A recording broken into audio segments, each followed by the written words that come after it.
Wow, incredible. It's really out there. Megan stared at me like that, and I opened my mouth, my face turning red with shame. I'm sorry to ask, but could you clean it up?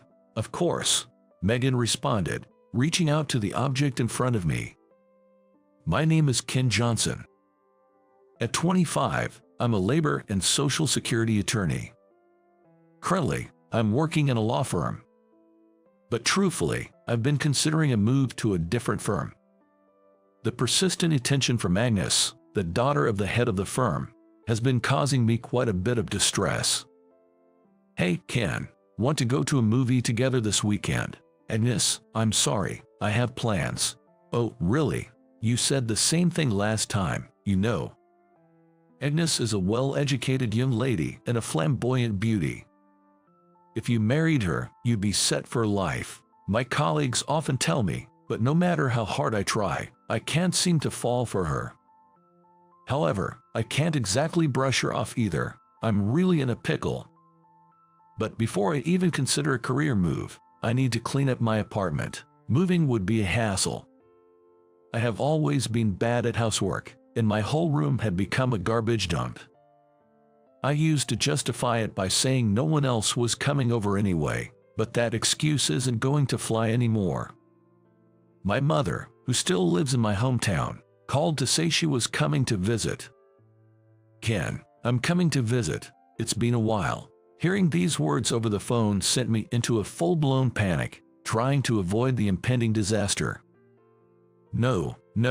If we're going to meet, I'll come over to your place. Oh, don't start with that. I bet your apartment is still a mess, isn't it? If that's the case, I'll just have to clean it for you. My mom knows me too well. She raised me as a single mother, working tirelessly to give me everything she could. Now, she's remarried and leading a comfortable life, but the years leading up to my adulthood were filled with hardships. I have the utmost respect and admiration for her. Once, when she made an unexpected visit, I had forgotten to hide a photo album of a swimsuit model, and I was embarrassed beyond belief. I cannot afford to repeat such an embarrassment. With this thought in mind, I made up my mind to apply for the dispatch of a housekeeper service. Depending on the price, they could spend nearly an entire day cleaning the entire house. I would prefer a thorough clean immediately, but for now, I decided to try out their 1-hour trial. The following weekend, a housemaid was dispatched to my apartment. When I answered the door at the sound of the intercom, standing before me was a surprisingly young and stunningly beautiful housemaid, dressed in a neat frilly apron. Her long black hair and sharp double eyelids were accentuated by the frills of her apron. Wow, she's really beautiful. I was so taken aback that I froze for a moment. Then, the housemaid began to introduce herself with a graceful voice. My name is Megan Smith. Nice to meet you. Upon hearing her name, the beautiful woman in front of me instantly linked with a schoolgirl dressed in uniform I had met in the past. Yes, Megan and I had indeed met before. It was 3 years ago. I was a senior in college then. My university held a visiting day, and I was one of the presenters on stage. Being from a financially disadvantaged family, I had attended the university as a special scholarship student, with all my tuition fees waived. There was only one such scholarship available per year, making it highly competitive. When I spoke about this special scholarship slot on stage, Megan came to me during Q&A session. I learned a lot from your talk today. With these words, Megan flashed a charming smile from behind her glasses. Although she wore no makeup, she looked incredibly lovely in her school uniform. If that's the case, then my efforts paid off. Are you also aiming for the special scholarship? Yes, my family is a single-parent household, so we're financially struggling. Listening to her, I realized that our family circumstances were quite similar. Impressed by her crisp manner of speaking and earnest personality, I truly wanted to support her. I see. We also have trial classes at our university. It could be helpful in getting the scholarship if you can make an impression on the professors there. Good luck. Thank you very much." From then on, Megan continued to participate eagerly in the trial classes. Her dedication was genuinely sincere, and although from a distance, I kept watching over her. In hindsight, I might have been harboring a tender affection for the young Megan. So when I heard from the professors at the time of my graduation that Megan was selected as a scholarship student, I was overjoyed. I thought I would never see her again as my job was located out of state, but I never thought I would see her again in this way. She was supposed to be a junior in college. Why was she working for a housekeeping service? Was she working part-time on days she didn't have classes? I was tempted to ask for details, but Megan didn't seem to acknowledge my presence and wouldn't meet my eyes. Where should I clean? Being asked professionally, I decided to have her clean the entrance in the hallway. Megan began cleaning swiftly and skillfully. Despite her slender legs stretching out from her skirt, her bosom was surprisingly ample, catching my eye. As I was enamored by her good looks, an hour passed in the blink of an eye. The entrance and the hallway were sparkling clean, as if transformed. It was a job only a pro could do. When her work was done, Megan made quick work-related remarks and left hurriedly. Still, I wanted to have a proper conversation with Megan. I requested the housekeeping service company to have Megan come again next week. This time it would be for a full day. I was prepared for her to refuse, but I was told that Megan had agreed. It seemed she hadn't entirely disliked me. With my heart pounding in anticipation of the next weekend, a visibly upset Megan, her cheeks puffy and flushed, came to my house. "Megan, what on earth happened?" Megan opened her mouth slowly, her gaze fixed on the ground. Do you remember me, sir?" "Of course I do. I've been worried about how you're doing ever since I graduated from college." "Sir." Megan looked up at me, her eyes filling with tears. I thought it best to get her calm and talk, so I ushered her into the living room. After making some tea, Megan thanked me and began to recount in detail what had happened. "Actually, my mom hit me yesterday." "What? Your mom did?" "Yes, my mom, she's what you would call toxic. She objected to me going to college, and so I couldn't continue my studies." "You're kidding. After all the hard work you put in to earn a full scholarship." "I studied like crazy because my mom said she would let me study if the tuition was covered. But it seems like she just can't stand to see me happy. Since I gave up going to college, I've been working part-time jobs and offering housekeeping services to make ends meet." "I see. Are you still living with your mom?" "Actually, whenever my mom is in a bad mood or brings a man home, she forces me out of the apartment. So, I essentially spend more than half of the year living in comic book cafes." Megan said that, letting out a deep sigh. I was at a loss for words, taken aback by the severity of Megan's living conditions. Even if she worked her fingers to the bone, saving money would be tough when staying in comic book cafes. So I proposed something to Megan. "You don't have to agree if it's a burden, but Megan, would you like to live here?" "What? I'll provide a room, and you don't have to pay rent. It's a small apartment, but I think it's more comfortable than a comic book cafe."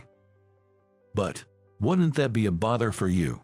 If it's too much, how about you do some housework in exchange? Of course, you don't have to push yourself if you're busy with work." It was a proposal that slipped out in the spur of the moment, and I regretted it a bit, thinking it might be too bold. After all, getting a proposal to live together from a man you haven't seen for 3 years might be a bit off-putting. But Megan, with a smile on her face, was happy about the proposal. "Thank you so much." No, I'm the one who should be thanking you. I'll start cleaning up right away." With that, Megan headed to the kitchen with a spring in her step. The kitchen was a mess, and in particular, the kitchen hood was so black with dirt it was unbearable to look at. "Wow, that's a lot coming out." When I removed the cover of the vent hood, A thick glob of oil dripped down. Seeing Megan stare at that with wide eyes, I opened my mouth, my face flushing with embarrassment. "Could you clean it up for me, please?" "Of course." And with that, Megan reached out. Thanks to Megan, my once dirty house became stunningly clean in just one day. I had plans to treat Megan to a meal outside as a way to say thank you, but in the middle of that, suddenly the doorbell rings.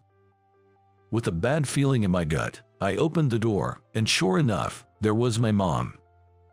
"Hey, Ken, I was just in the neighborhood so I thought I'd drop by." Mom, you should have told me you were coming." My mom's eyes went wide when she saw Megan coming out from the back. "Oh my, what a beauty, Ken. You don't deserve her. Where did you meet such a wonderful woman, Ken?" "She's a junior from my university who came as a maid service dispatch." "Huh, what are you saying?" My mom stood there, mouth agape, looking at me blankly. Anyway, after letting my mom into the house, Megan explained the situation.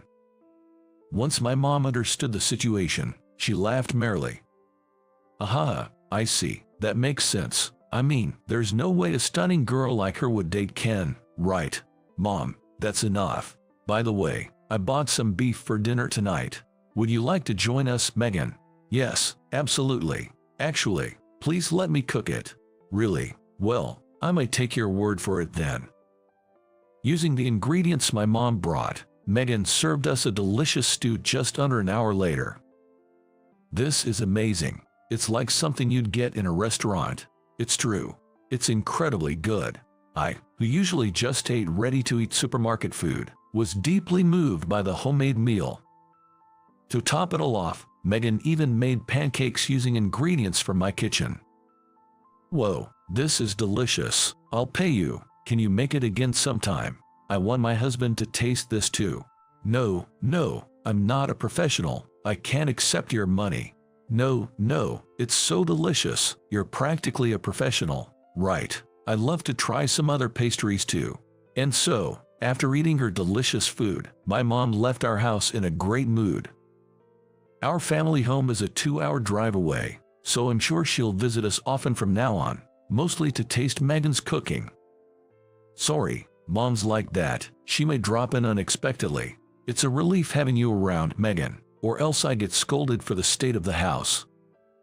Haha, your mom is very lively. It's been a long time since I had so much fun. Watching you and your mom was also amusing. Megan's words made my face turn red.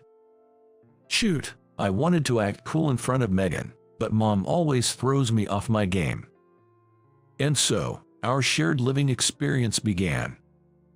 Despite working multiple jobs, Megan managed all the household chores perfectly. She served different delicious meals every day, and even packed homemade lunches for me. My coworkers were envious of the high-quality lunches, saying, "You've got a good one." Although she's not my girlfriend, I feel fortunate just having such a wonderful woman by my side. My mom has been coming over frequently since then, eating Megan's home-cooked meals with a delighted face. Today, she bought a chocolate cake that Megan made and took it home. Mom, you're buying at quite the pace. Megan, don't push yourself too hard, okay? It's fine. I enjoy baking. Besides, I think your mom is trying to support me. Huh.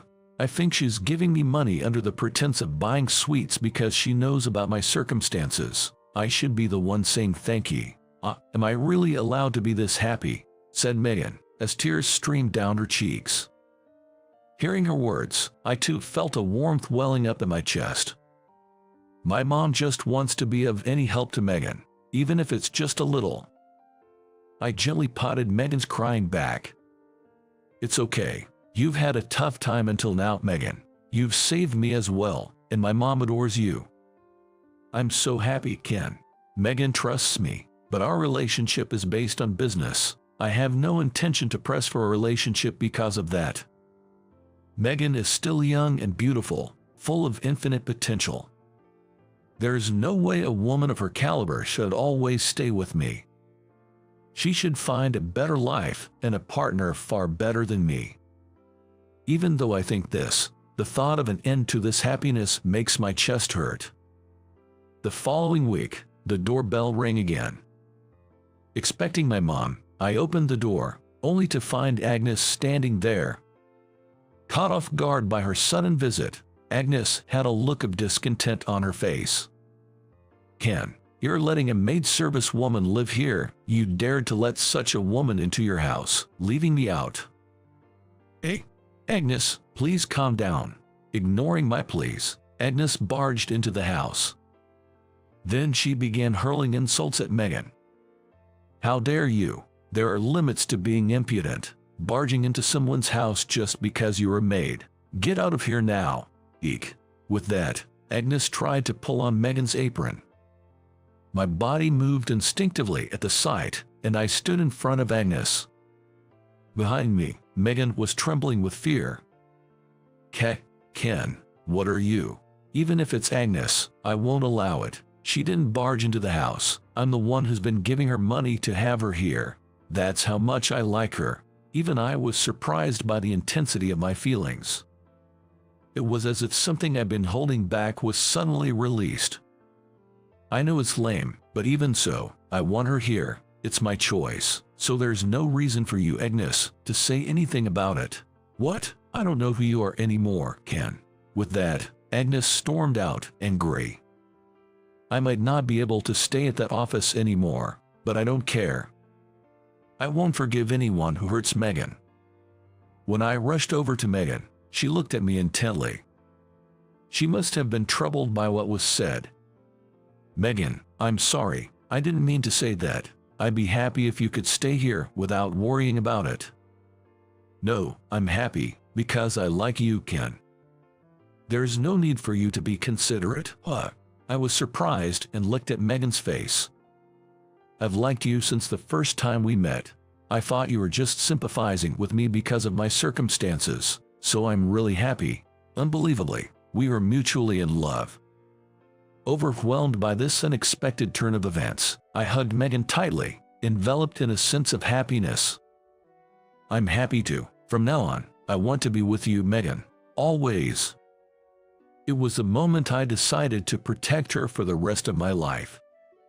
Following the incident with Agnes, I couldn't stay in my old office any longer, so I transferred to a local office near my parents' house, thanks to some connections from a hometown friend.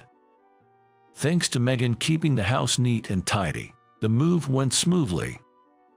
This situation allowed me to keep a distance from both Agnes and Megan's mother, a real sigh of relief.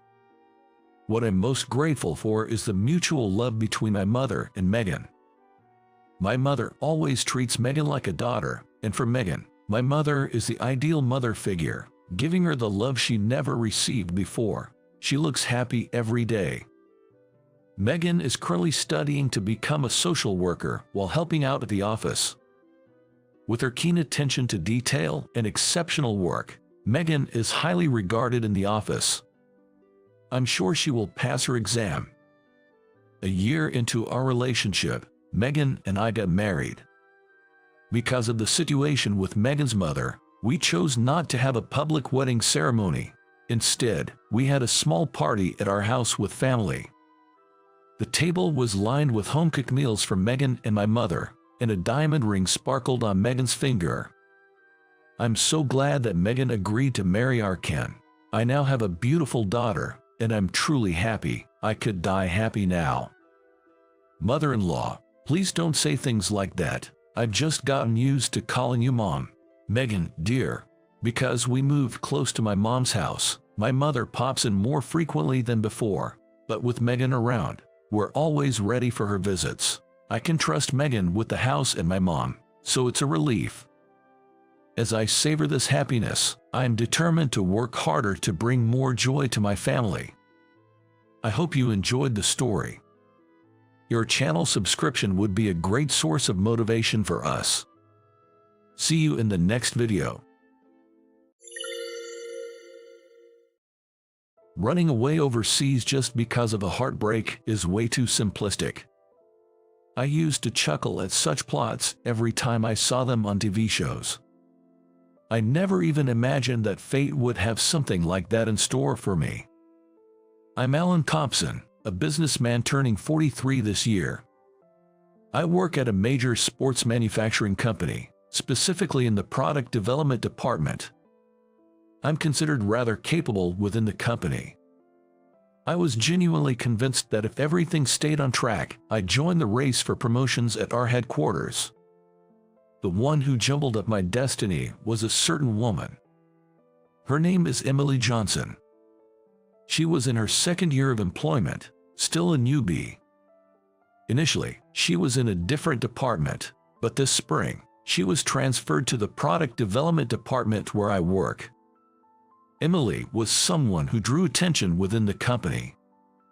Her face was like that of a model, and she had the perfect figure. She was such a beauty that our public relations department asked her to model for them. On top of that, Emily was friendly towards anyone. A lot of male employees misunderstood her kindness. Who could have imagined that she would ever approach me? At that time, I was 40, and Emily was 25. We had an age gap of 15 years. On the way back from a drink with everyone at the office, Emily said she'd walk home with me because we were heading in the same direction. If we were headed the same way, I didn't mind starting to walk with her. Then, smoothly, Emily linked her arm with mine. I figured she was probably drunk. Despite being so young, she was quite physical. I walked without paying much attention, like I was soothing a child or a younger sibling. And then, Emily suddenly stopped. What's wrong? Emily had stopped while still holding onto my arm. Even when I tried to get her to respond, she just looked down and didn't reply. I thought she might be feeling sick. Worried, I leaned in to get a closer look at Emily's face. Then, something unexpected happened. Emily, standing on her tiptoes, her lips skimmed my cheek. I automatically covered the spot where she had touched me with my hand. Emily looked up at me, eyes wide as I panicked. A mischievous grin played around her lips. Aren't you a little oblivious, Ellen? Letting a girl go this far, you're not doing a very good job as a grown man. She purrs at me, leaving me too stunned to respond. As I stood there, dumbfounded, Emily, standing on her toes, whispered into my ear. Will you be my boyfriend? That's how Emily and I became a couple. News of our relationship spread quickly throughout the office. There were some jealous looks, but I was so happy that Emily was my girlfriend, I didn't care. About a year after we started dating, we began to discuss marriage. She seemed delighted by my marriage proposal, but I felt something was off about Emily's reaction.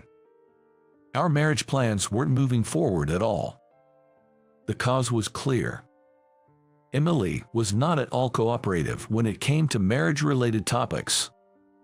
She would cancel our plans to go venue hunting, saying she suddenly had urgent matters to attend to, or postpone our plans to meet her parents, claiming she was feeling unwell.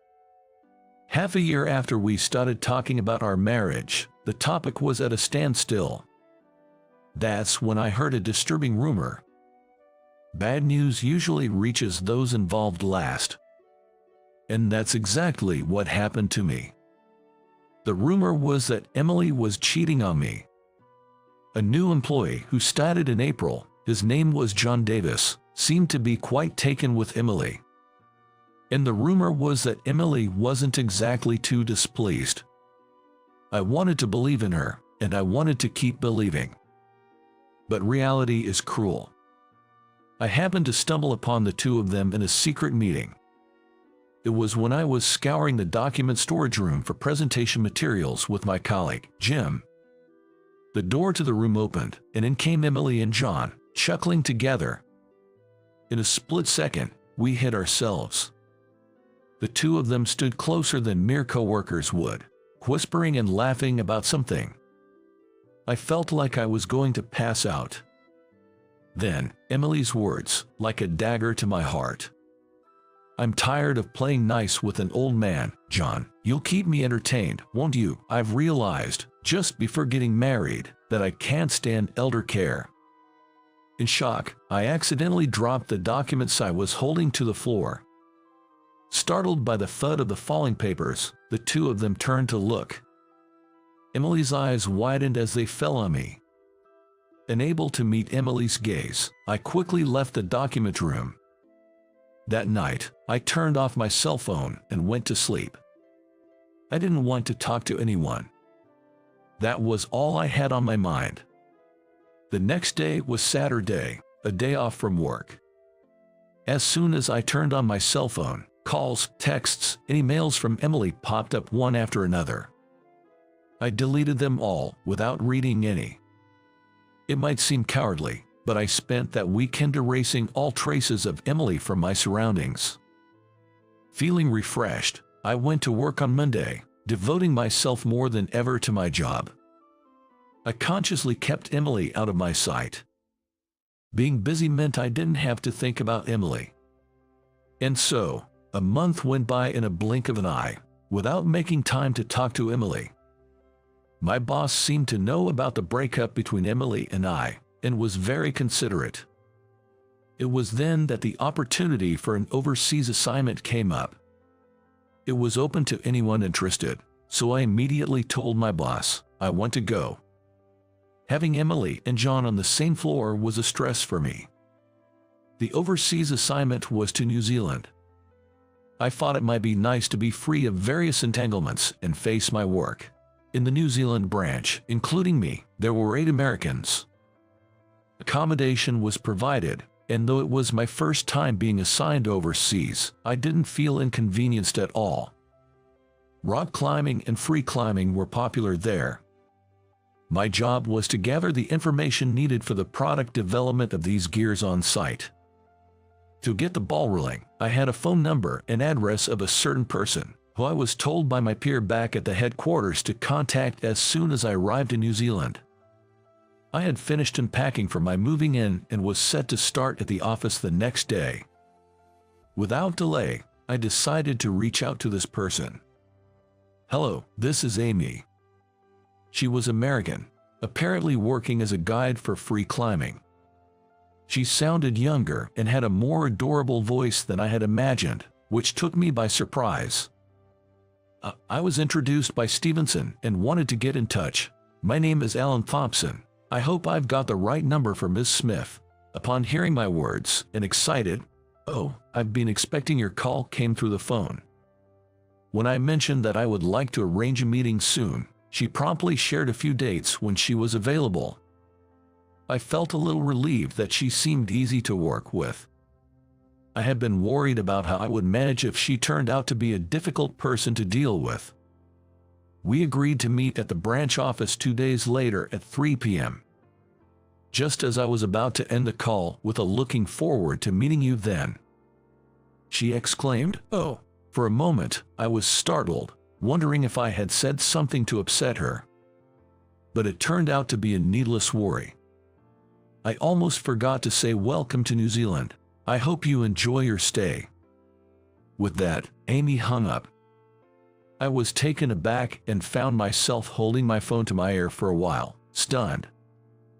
Enjoy my stay, as I muttered to myself, a warm feeling spread in my chest. Amy Smith turned out to be younger and more petite than I had imagined. I had heard that she was 27, but wouldn't doubt it if she claimed to be a teenager.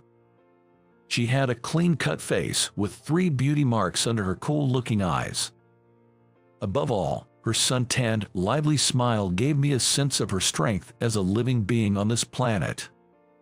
She was unlike any woman I had met before. "My name is Amy Smith. Nice to meet you." When I shook her outstretched right hand, I noticed that her fingertips were deformed. It was a climber's hand, I realized.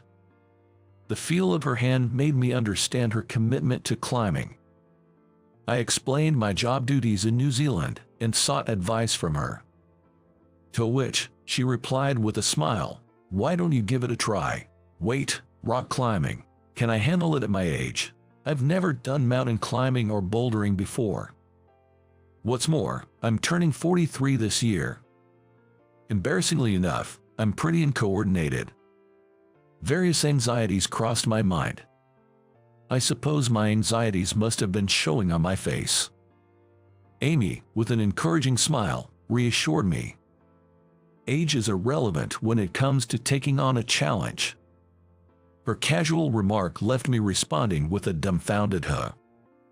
The very next day, I found myself looking up at a massive rock. I didn't feel like I could climb it at all. I had been briefed that it was a beginner's course, but it didn't seem like one to me. Behind me, Amy was officially getting everything ready. As I remembered my job and approached her, she looked up at me, flashing a grin. Today, forget about work and enjoy using all your senses. The tough job stuff will come later. I'd thought this since we first met, but something about Amy's smile chased away my worries.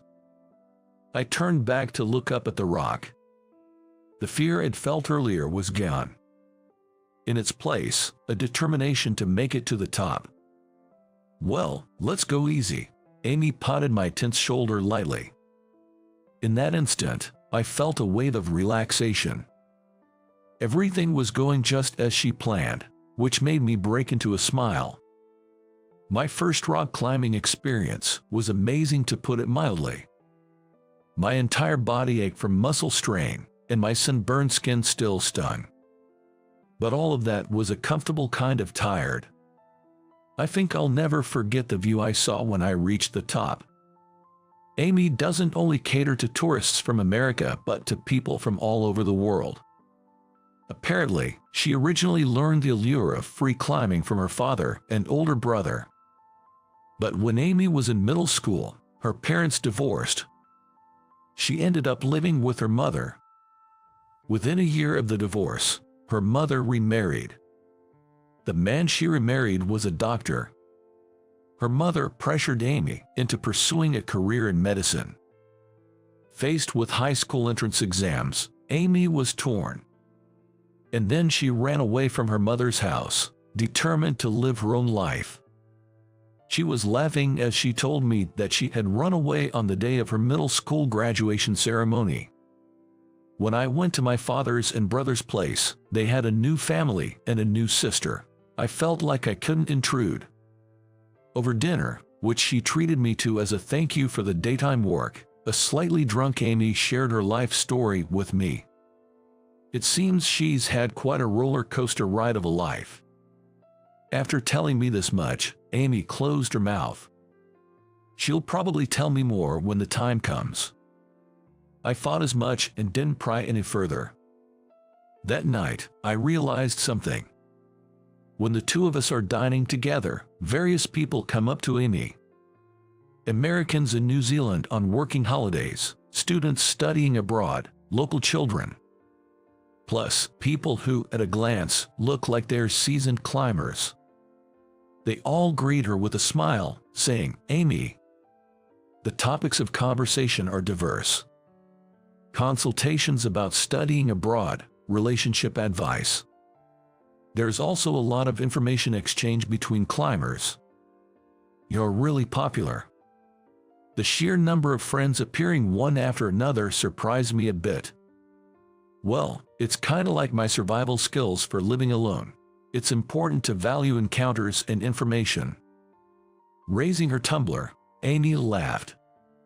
That smile was dazzling to me. Every time Amy and I met for work meetings, we were getting closer and closer. On her days off, Amy would teach me climbing. It wasn't until I tried it for myself that I felt the knowledge and information needed for product development, not just in my head but in my body too. I believe this will become my strength in the future. I can't thank my friend enough for introducing me to Amy. Then one day, a minor incident occurred. Unusually, I was working overtime, and when I got home, I found a drunk Amy passed out at the entrance of my apartment. At first, I was worried she was unwell and had fainted, but that fear was unfounded. Amy was sound asleep, breathing deeply in slumber.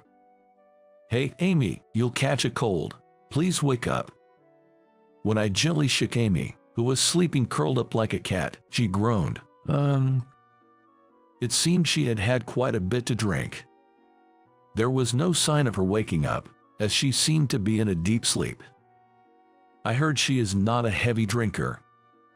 The vivacious eyes that strongly impress me are hidden behind her closed eyelids and long eyelashes. Suddenly, I became interested in her beauty marks. "Can I touch it a bit?" When I whispered in her ear, Amy, still asleep, nodded like a child. Having received her permission, I carefully touched right under her eye with my index finger. From her eye back to the corner of her eye, I pressed each of the 3 regularly arranged beauty marks as if I were confirming their existence.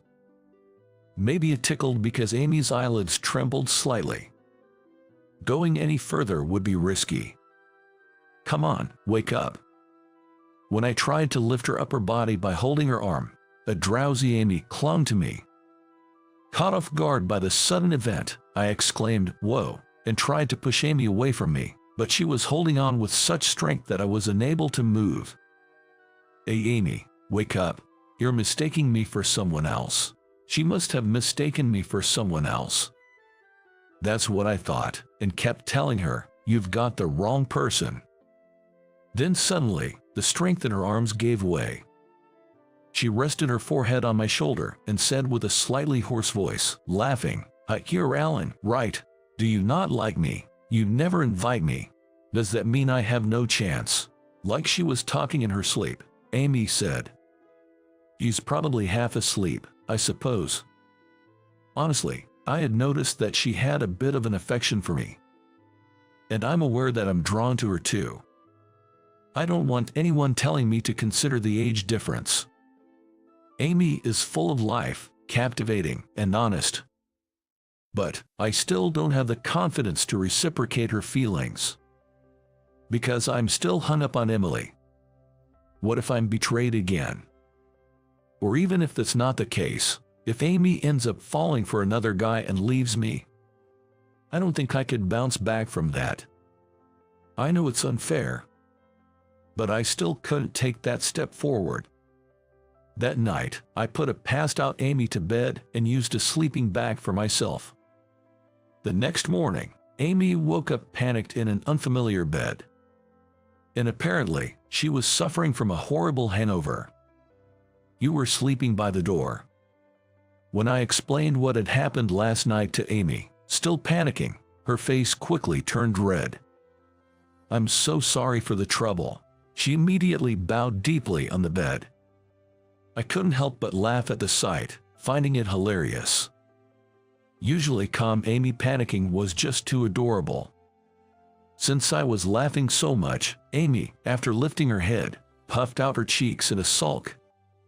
"Let's go grab some breakfast," I said, wiping the tears of laughter from my eyes. The loud growling sound came from Amy's stomach, and we both burst out laughing. Half a year had passed since I was transferred to New Zealand. My climbing skills have improved more than I could have imagined. Work is going well, and this branch office has become a topic of discussion at the headquarters meetings. I'm really glad that I came here. Such peaceful days passed for about 2.5 years, and I had completely acclimated to this country. Work was going smoothly, and my days were without complaint.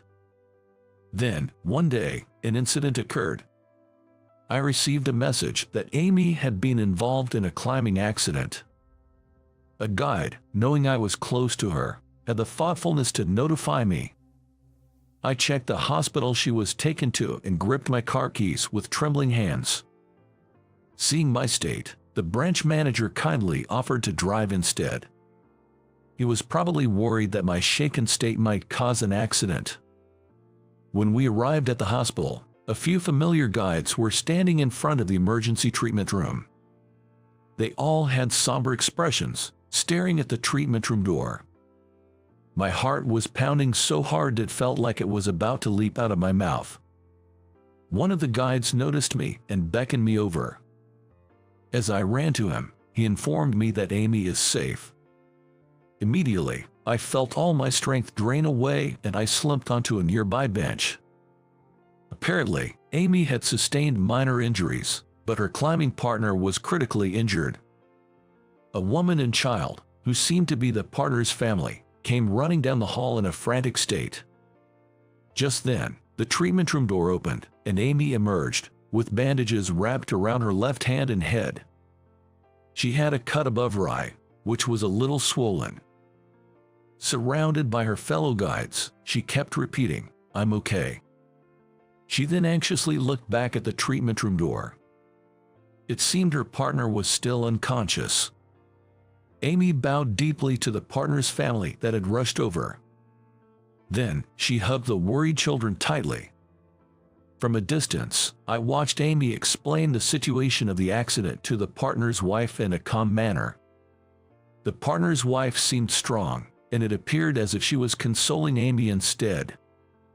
After finishing her explanations, Amy noticed my presence. I believe over 30 minutes had passed. Seeing my face, Amy's calm expression crumbled. It looked as though a string of tension had snapped. "Are you hurting? Are you okay?"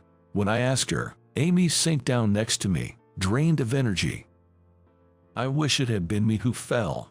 In a strained whisper, Amy murmured. She said if she, who had neither family or anything to lose, had fallen, there wouldn't have been a problem. With tears streaming down her face, Amy told me it would be hard for her seriously injured partner to recover. I still don't understand how brutal that is. Amy was heavily burdened with the responsibility of having climbed together. I hesitated, unsure of what to say, seeing her so distraught for the first time. "I worry if you get hurt, Amy, so right now, I'm truly relieved you're safe. Just remember there's someone who feels this way about you." I didn't know if my words reached Amy. She cried incessantly, and I just waited next to her until she stopped. There was one thing I learned from this incident: that Amy was irreplaceable to me. I was still figuring out how to accept that fact. 3 days after Amy's fall, shockwaves hit our New Zealand branch. I was ordered to return to headquarters. It was true, 2 years had passed since I came here. I had made decent achievements at work. But honestly, I was confused by the sudden order. There were still ongoing projects, but the order from the headquarters was absolute. It's not possible to refuse a return to headquarters. Before returning to America, I had a decision to make. It was about Amy. Ever since I arrived here, her presence in my life had grown larger and larger. The only thing stopping me from taking the next step was me. There's a thought Amy has, accepting our somewhat distant relationship. Since her job is dangerous, she doesn't want to make anyone extra special in her life. I once overheard her discussing this with another guide. But perhaps it's time for both of us to settle down. Today is a day off. I had promised Amy to go rock climbing together. After that, I planned to ask her, "Would you come to America with me?" I was convinced that Amy would nod in agreement. In the end, on this day, I was too concerned about that matter and couldn't concentrate on climbing. "You'll get hurt if you climb like that. You should stay down watching today, Alan." Seeing my distraction, Amy declared so. I thought, indeed, Amy was right. I decided to watch from the base of the big rock as Amy began her ascent. It was a solo climb, so Amy switched to free climbing. She only used safety gear and conquered the rock with her skill, physical strength, and intuition. Watching Amy's climbing, it seemed surprisingly light. She seems to climb effortlessly, smoothly. She's not a power climber who ascends with brute arm strength. She uses the flexibility and timing of her whole body, concentrating her strength on one point to climb. Where to extend her hand, where to place her foot, where to move her body next. Her hands don't seem to hesitate, as if everything has been inputted. Most of all, I think Amy looks truly happy when she faces the rock, wearing a great smile. I had no choice but to revise my selfish thoughts. Wanting her to come back to America with me was just my ego. I can't take away her purpose in life. Climbing is Amy's life itself. I was reminded of that fact once more. When Amy reached the top, she waved her hand, saying, "That was awesome." While waving back, I muttered, "This is goodbye." A week later, I returned to America without telling Amy anything. I thought it was better that way. Our lives had intersected only briefly, and now our paths were diverging greatly again. I convinced myself that that is all it is. When I returned to the headquarters, I was surprised at how much had changed. I was shocked to find that Emily, whom I thought for sure had married John and retired, was still in the same department at the headquarters. And her last name hadn't changed. Apparently, she had been dumped by John quite early on. It must have been a fling from the start. After that, Emily gave birth to John's child on her own. A colleague told me that she became a single mother and was raising the child. The reason John is nowhere to be seen seems to be because Emily pleaded with her boss.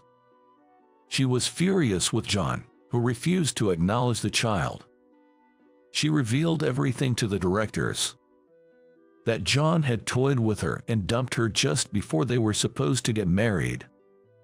No man can refuse Emily's pleas as she sobbed her accusations. As a result, John was demoted. It seems that a lot had happened while I was out of the loop. Upon my return to our headquarters, I was promoted to assistant department manager. I had earned a promotion. Far from being jealous, my colleagues were genuinely happy for me, as if it were their own success. I resolved to live up to the expectations of my supportive colleagues no matter what. Our department's unity felt stronger than ever at my boisterous welcome party. Next to me at the feast, slid into a chair, was Emily. I was greeted by a nostalgic scent of perfume. Her beauty remained stunning as always. It was strange to think that she's now a mother of one. "Long time no see, have you forgiven me yet?" she asked me, holding her beer and looking up at me with half-closed eyes. She seemed a bit drunk, snuggling onto me, making me feel uncomfortable. "I let that go a long time ago, you should too." And I meant it. Emily no longer held any place in my heart. To forgive or not to forgive, it didn't matter anymore. She had become that kind of presence to me. But it seemed Emily interpreted my reply to her liking. As she grinned a bit and said, "So," she scooted closer to me. "Why don't we start over? You haven't forgotten about me, have you?" At these unexpected words, I felt more repulsed than pleased. Emily looked up at me, clearly not expecting to be rejected. "I've found someone else over at New Zealand, sorry," I said, pushing Emily away. Then, Emily scoffed at me. "You didn't bring her back with you, did you? Isn't that just a fleeting romance?" Emily was still confident that I loved her. The sight of Emily clinging to that thought started to seem pitiful to me. That's the result of me respecting her way of life. That's how I show my love. You might not understand. Emily widened her eyes in surprise at my words, and then bit her lip in frustration. She must have wanted to retort but couldn't, and was frustrated about it. Having realized that I would not sway, Emily blurted out, "Are you nuts?" and stormed out of the party. Oddly enough, I felt a sense of relief. Something that had been stuck in my throat seemed to have finally cleared. Feeling a little lightheaded, I took out my cell and sent a text to Amy. "Sorry for flying back without saying anything. I wish I could see you right now. Long distance isn't my thing, but don't you think we can make it work?" The next morning, nursing a hangover, I checked my cell to find a reply from Amy. "Come to see me at least once a year." It was a short message, typical of Amy. "We may get married someday, or we might not. But I probably won't marry anyone other than Amy. A marriage certificate is just a piece of paper." We have our own way of doing things. And that's what I plan to explore with Amy from now on. My name is Matthew Johnson, and I'm turning 32 this year. I work as a mental health counselor in the psychiatric ward in a general hospital. This psychiatric ward is very popular, and every day, lots of patients come to visit. The outpatient department is always packed with appointments. Since I'm a counselor, I don't perform any medical examinations. I can't administer treatments or prescribe medications. My role is to assist doctors and patients for psychological tests based on their needs. I've been at this hospital for 2 years now, and there's been a constant cycle of new counselors joining and leaving. It's perpetually short-staffed. Of course, today the appointments are packed as well. So, Dr. William Smith, who is in charge of today's outpatients, was in a terrible mood. William and I are the same age, but our personalities are the complete opposites, according to the nurses. He takes pride in having graduated from an elite medical school and lords his education over new arrivals. In medical school, there are cliques, and there's no denying that one's alma mater is highly regarded, more so than regular colleges. Even though he's skilled, his arrogant attitude had a bad reputation from the patients. Dr. Johnson, since the appointments are packed today, please make sure to stick to the counseling schedule, says the nurse, Linda Thompson, holding the records of patients scheduled for today's counseling. She drops the documents onto my desk, emphasizing, please be punctual. Apparently, my counseling sessions are famous for taking a long time. I become so engrossed in dealing seriously with the patients that I forget about time. Little gestures and choices of words, psychological tests, and other aspects are crucial in understanding the inner workings of a patient's mind, so I cannot overlook even the smallest signs. Trust with the patients is also essential. Many patients who come to the clinic have emotional scars, especially teenagers brought in by their parents. Nowadays, even elementary school children come to the clinic. It's a hard world to live in, I suppose. I'm doing my best to help them as well, and that often leads me to run over time. The nurses are constantly complaining, and I truly feel bad about that, but what can I do? In this respect, William doesn't miss a beat. When he's in charge of outpatient care, his decisions are quick, and his instructions to the nurses are spot on. He's highly rated among the staff. William and I are apparently referred to as the odd couple of psychiatry behind our backs. Put yourself in my shoes, Matthew, having to deal with complaints from the other nurses. Nurse Linda is my girlfriend. Everyone in the hospital knows about our relationship, so any grievances people can't tell me directly all get funneled to her. I'm really sorry, I'll be more careful, I say, lowering my head as if praying to Linda. Linda laughs softly and lightly strokes my head. I met her at this hospital. From the first time I met her, her brightness with a touch of shadow somewhere intrigued me. I just couldn't help but be drawn to her. I was the one who asked her out, and the one who wooed her. It took 2 whole months from our first date to the start of our relationship because it was Linda's first time. She's like the sun in this ward, radiating positivity. So patients and colleagues adore her. It seems the outpatient services have begun, and the presence of people bustling in the hallways has become more noticeable. It's going to be a busy day again. I checked the time on my wristwatch and called out to the corridor, "Come on in." This is the signal for today's battle to begin. Somehow, I managed to smoothly handle the counseling sessions, and so far, the nurses haven't gotten angry with me for running late. At lunch, I breathed a sigh of relief. In the break room, I ate the lunch that Linda prepared for me. The daily highlight is this homemade lunch. Just as I'm settling down to enjoy it, William walks in. He was biting into a sweet bun while holding another pastry in his hand. "It's something proper. That's not nutritious at all," I said. I think the phrase "an unhealthy doctor" was invented for William. "I don't have time to fuss over making a packed lunch like you," he replies. Pulling the metal chair back roughly, William let out a big sigh as he sat down. Something must have gone wrong in his morning consultations. Something happened. In response to my inquiry, William slowly chewed his bread, seemingly lost in thought. He's probably deciding whether to tell me or not. "If it's about a patient, I'd like you to share the information." I pushed him a bit since he seemed hesitant, and William finally opened his mouth. "A patient with a referral letter from a university professor is coming. Apparently has aphonia, but I don't know the cause." It seems to be a patient requested by William's mentor. Which means failure is not an option. Aphonia is a conversion disorder where the voice is lost due to emotional stress or mental trauma. It's one symptom of a mental illness.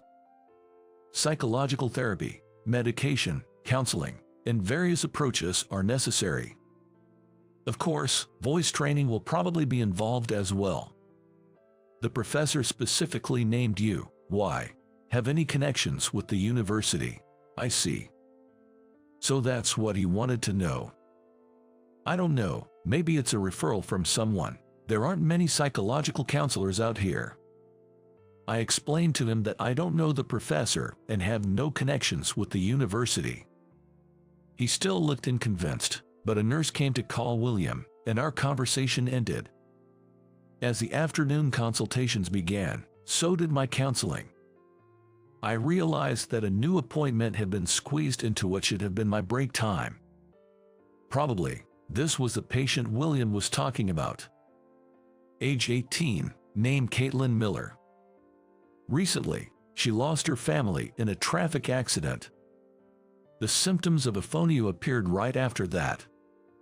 She was also in the car at the time of the accident. A survivor of the accident, that is. The mental stress from the shock of the accident must be the cause. William's examination was over, and the young woman who sat before me, Caitlin, looked more mature than her age. Her neatly trimmed bands seemed to express a strong will. "I'm your psychological counselor, Matthew Johnson. I'll be asking you a few questions. Just point to one of these cards, will you?" I placed 3 cards in front of her labeled yes, no, and neither, and began asking questions. She calmly answered my inquiries without any hesitation, all throughout. She didn't seem to be in any doubt. Sometimes, I can quickly understand a patient during our first counseling session, but it seemed like my relationship with this young woman was going to take longer. Caitlin came in for counseling once a week. She always arrived promptly. During our 3rd counseling session, I was taken aback when I saw the number of medications prescribed by William. Psychiatric drug therapy tends to involve a lot of medication. I've always thought that it puts a significant burden on the patient. I believe William prescribed these to help her rest her body and mind, but this won't work. It's like sweeping the problem under the rug. I decided to talk to William about it. "William, don't you think this prescription is a bit much? It might be hard on her body." William cut me off and stood up from his chair, confronting me. He seemed to be in a bad mood. "Don't challenge a medical doctor with your counseling credentials. Just do as I've instructed." Few people know it, but William is a highly responsible person. He's too much of a perfectionist. Caitlin's treatment isn't progressing as he'd hoped, and he's getting frustrated. "Stop taking your anger out on me. She doesn't have insomnia, and her mood isn't fluctuating. She doesn't need these." I showed him the results of the psychological tests and explained. "I really think what she needs is someone to understand her. I'm frustrated by my own limitations, and I still haven't fully grasped her inner world. Look, Matthew, you're fine with your laid-back approach. I'm different. This patient was referred by my college mentor. I have to meet his expectations quickly. Do you understand this pressure? He slammed his cup down on the desk, unable to conceal his anger and impatience. I don't understand the weight that he carries. But I thought that our desire to heal her was the same. He glared at me, and with that, William left the room. Linda, who came into the room in exchange, saw the cup that had been knocked over and had a surprised look on her face. What's the matter, Dr. Smith again? Occasionally, William and I clash. The nurses are used to it. It's about Caitlin Miller's treatment. I think William is rushing too much. I think we should take a more compassionate approach. As soon as I mentioned Caitlin Miller's name, Linda's cheerful face clouded over. She began to wipe the table somewhat roughly. There was a vibe that she had something to say to me. Linda, what's the matter? I gently spoke, touching Linda's arm, only to be brushed away with strong force. This had never happened before. Linda seemed surprised at her strength as well and softly apologized to me, saying sorry. I don't want to say this, but, prefacing her statement that way, Linda expressed her dissatisfaction to me. She seemed worried that I was becoming too engrossed in Caitlin Miller's treatment.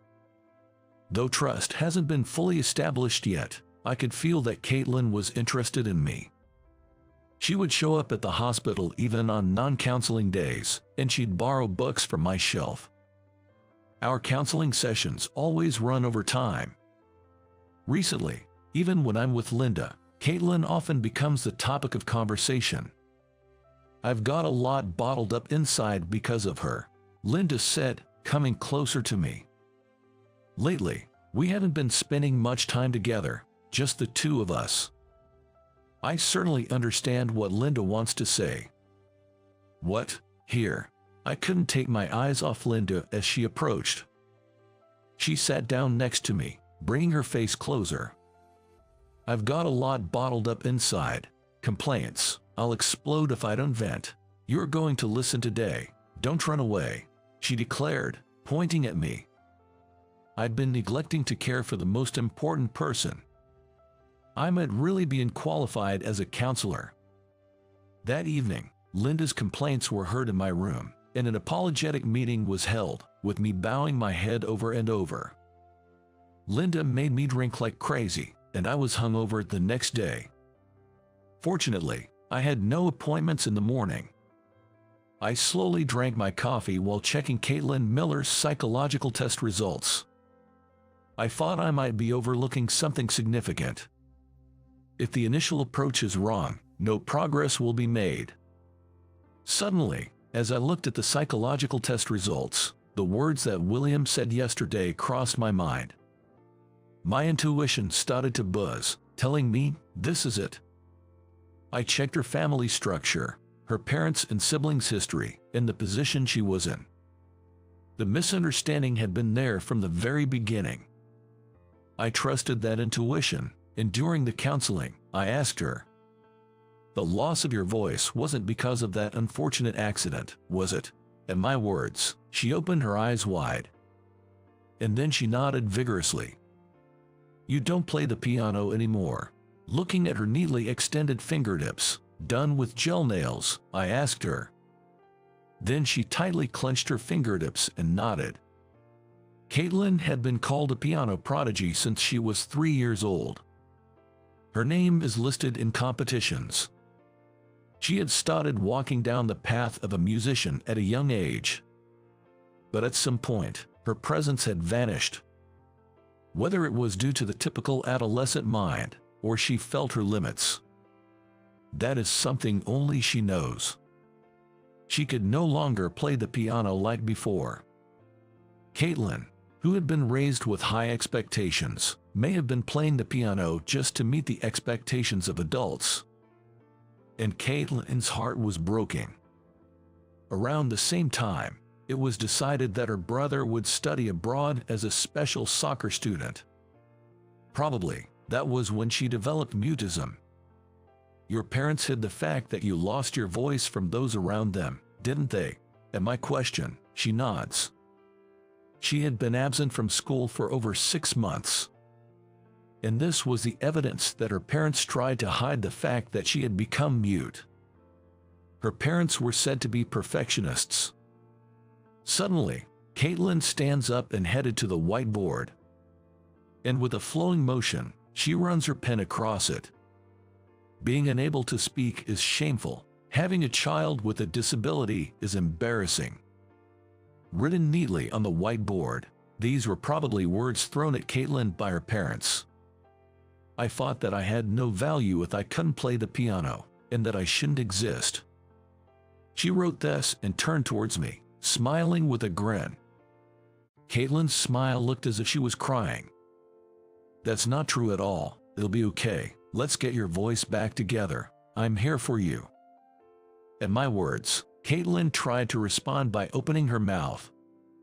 Her voice still didn't come out, but I could hear the breath escaping her throat. With vocal training, she can regain her voice. First, I thought it was important to make her feel like talking again, to take care of her heart. That evening, it seems that William got wind of Caitlin trying to speak herself. With a joyful face, he fussily hugged me and started thumping my chest.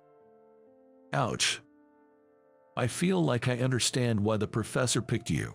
I respect your skills as a psychological counselor, and from now on, I won't make fun of you for not having a medical license. William said this, laughing. The professor spilled the beans. At my words, he grinned mischievously. It seems he heard from the professor that I had a medical license.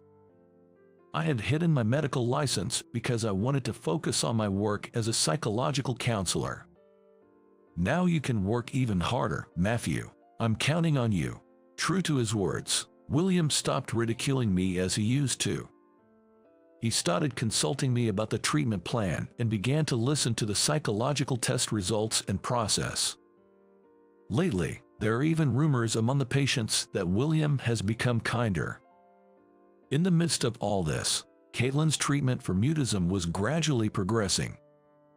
I was doing my best to accompany her in voice exercises and was always there to talk through her concerns. I had become almost like a brother to her. She had lost her parents and younger brother and must have felt lonely. She seems to think of me as a brother too. While Caitlin and I were communicating by writing in the counseling room, there was a knock and Linda came in. She frowned at the whiteboard filled with our conversation. Doctor, you're running way over time. Caitlin isn't your only patient. And Caitlin, don't monopolize Dr. Johnson all to yourself. It was clear that Linda was taking her frustrations out on us. She said it with a laugh, but her eyes weren't smiling. Moreover, she turned to Caitlin, who was slightly bowing her head, and said something unbelievable in a barely audible voice. What's wrong with your great parents? Isn't this a bit excessive? Besides, I think that was a slip of the tongue. But it was something she should have never said. Linda, stop. I quickly cut her off. I hoped Caitlin hadn't heard, but the look on Caitlin's face when she looked up was very stern. She had clearly heard Linda's words. And she glared at Linda, trying to make a sound. But all that came from her throat was a soft wheezing sound. Caitlin tapped the whiteboard in frustration. To calm herself down, she took a deep breath and slowly opened her mouth. Great parents aren't always the best parents. It was a terribly raspy, broken voice, but it was the first time Caitlin had spoken in front of us. She still couldn't speak for long, so she scribbled on the whiteboard and slapped it as if to say, "Read this." I wasn't loved. My parents only loved my talent. I was alone. Caitlin's eyes, as she glared at Linda, were deadly serious. This must be the truth. Noticing Caitlin's intense gaze, Linda snapped back to reality and whispered a small "I'm sorry." Caitlin, I'm sorry. I shouldn't have imposed my own opinions on you. You see, my mother was a bit mentally ill. She was a very vague person, and sometimes she understood me, but other times she didn't. Linda said she hated her mother. She lamented her circumstances while caring for her ailing mother, wondering why she had to suffer this fate. Children can't choose their parents, can they? With those words, Linda began to shed tears. Caitlin looked at Linda, her face expressionless. But you've grown up to be a fine adult. I believe that's proof that your mom loved you. Caitlin wrote largely on the whiteboard. Reading those words, Linda broke down crying. You're right, that's true. Mom was trying so hard to love me, fighting her illness, and trying so hard. At this moment, Linda recalled a family outing that her mother had attended just once. She remembered how her mother had gone to the hospital several days before, trying to hold herself together just for that one day, and how she had prepared a packed lunch for Linda early in the morning. Linda couldn't stop the tears as she remembered. Besides, you have Dr. Johnson by your side. With a raspy, small voice, Caitlin's expression was very gentle as she told Linda this. Linda wiped her tears and smiled back at her. Thank you, Caitlin. I remembered something important. Linda responded, and Caitlin nodded contentedly. Caitlin's treatment continued to progress smoothly, and she soon forgot she had ever suffered from selective mutism. Today was the last day of counseling. William was also there to see her off at the entrance. It seemed he couldn't poorly treat a patient who was sent from a university professor. At the entrance, Caitlin bowed. And then she looked up at me, smiling mischievously. What? I asked, sensing she had something to say. Dr. Smith, Dr. Johnson, thank you so much for everything. And Miss Thompson, thank you too, Caitlin began, her words filled with gratitude. William scratched his head, looking a little embarrassed. Dr. Johnson, please be sure to invite me to your wedding with Miss Thompson. Let me play the piano, she continued. At this, Linda and I exchanged glances, both of us more embarrassed than anything else. Caitlin's face was beaming with joy. Linda looked down, seeming embarrassed. Then, next to her, William exclaimed in astonishment. What? Wait, you two are in that kind of relationship, huh? We were all surprised at his words. The fact that we were dating was well known within the hospital. We were astonished by William's obliviousness to this fact. Dr. Smith, you'd better fix your cluelessness, or you'll never find a wife. See you later. With these sharp words, Caitlin smiled sweetly. William, his shoulders slumped in disappointment, weakly waved to Caitlin. I casually took Linda's hand. People are all different, and it's those differences that make it interesting. And if we lack something, we can always make it up for each other. What should I say in my proposal? Looking at Linda's blushing face, I pledged in my heart to take good care of her. Is there anything I can do to thank you? With those words from her, I took advantage and made a single request. When I told her what it was, she blushed slightly and looked down. Then she said quietly, I have no reason to refuse. Her eyes were a bit moist, and her voice was trembling. I am Mike Johnson, 30 years old. I'm laid back and also a ridiculously timid person. I've had opportunities for promotion at this age, but I'm not suited for management due to my personality, so I've turned them down. I'm happy to continue living peacefully as a regular employee. My parents back in rural Nebraska are rushing me to get married, asking if I found someone nice, but unfortunately, there is no one I would consider marrying, and I haven't had a significant other in a long time. The only thing that comforts me, a workaholic, isn't a woman, but the houseplants that are gradually increasing in my room. At first, I just wanted some greenery in my room, but as I placed the plants and took care of them, seeing them thrive, I realized it calmed my soul. Now my room is filled with plants. Taking pictures of the plants is also one of my joys. So, while it's not glamorous, my personal life is peaceful and my work is going well. However, there was a recent change at work. A female colleague named Susan Miller transferred to my department. Susan is 35, 5 years older than me. She has a good sales record and is rumored to be a rising star among her peers. In addition, being the most beautiful woman in the company is a well-known story. Beautiful and competent, she has it all, but for some reason, she isn't married. Maybe she's out of everyone's league, so the male employees can't even approach her. I won't lie and say I'm not interested. But we've been in different departments, and I haven't talked to her much. Like me, Susan seems to struggle with socializing. She gets her work done officially, but I've never seen her chatting with others. My coworkers also don't know how to approach her, so there's a wall between Susan and everyone else. As we'll be working together, I hope we can at least make small talk. That was during a usual weekend when I was admiring my houseplants at home.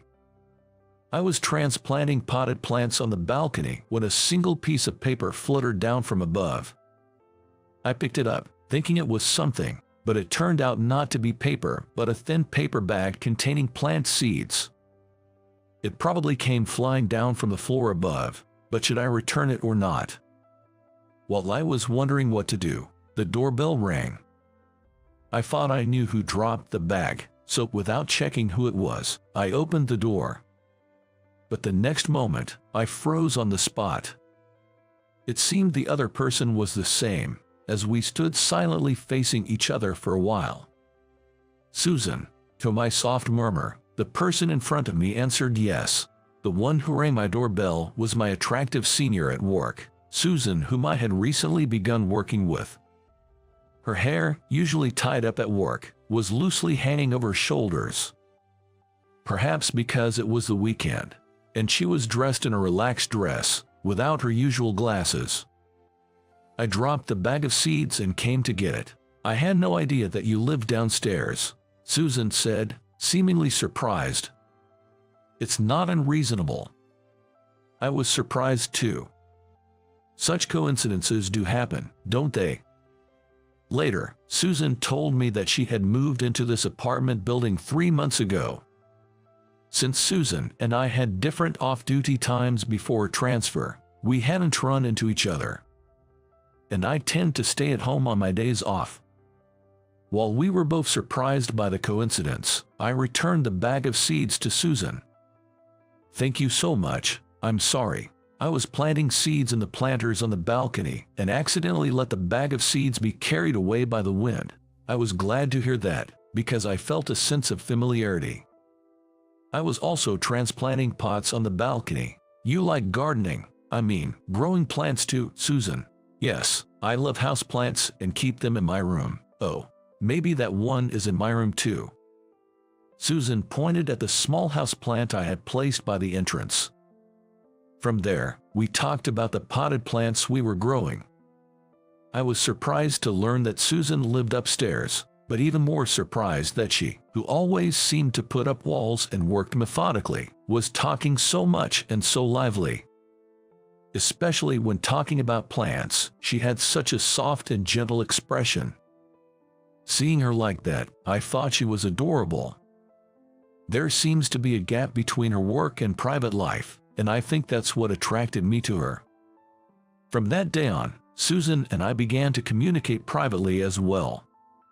Although most of our conversation was about plants, but it was a lot of fun exchanging information about plant shops and growing methods through messaging. One day, she expressed interest in a large houseplant in my room, so I invited her over. Knowing that we were only going to talk about hobbies, I was still nervous to invite a woman into my room. As a thank you for inviting her, she brought some sweets.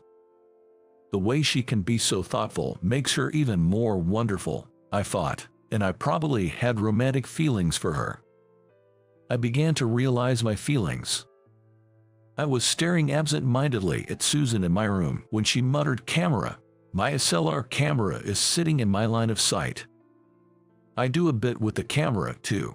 I take pictures of houseplants and post them on my blog. It's fun. and it's a way to connect with fellow plant lovers. Really now? She said that, but she seemed more fascinated by the plants in the room than the camera.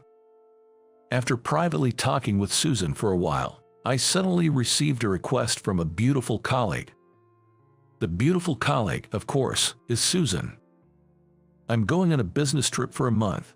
Can you stay at my place during that time? I was indeed puzzled by this. Just because we'd been talking more didn't mean I could stay at her place.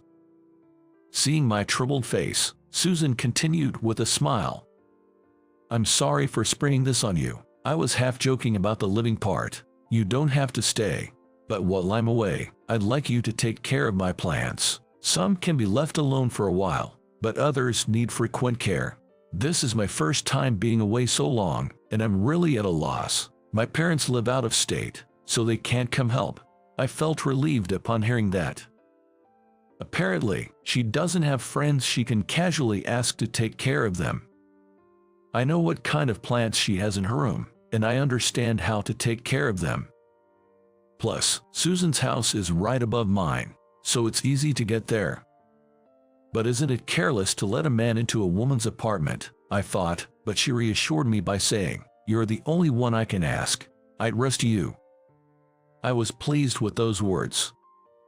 It wasn't that she was asking just anyone, but that she trusted me specifically to ask for my help. She persisted, and in the end, I agreed.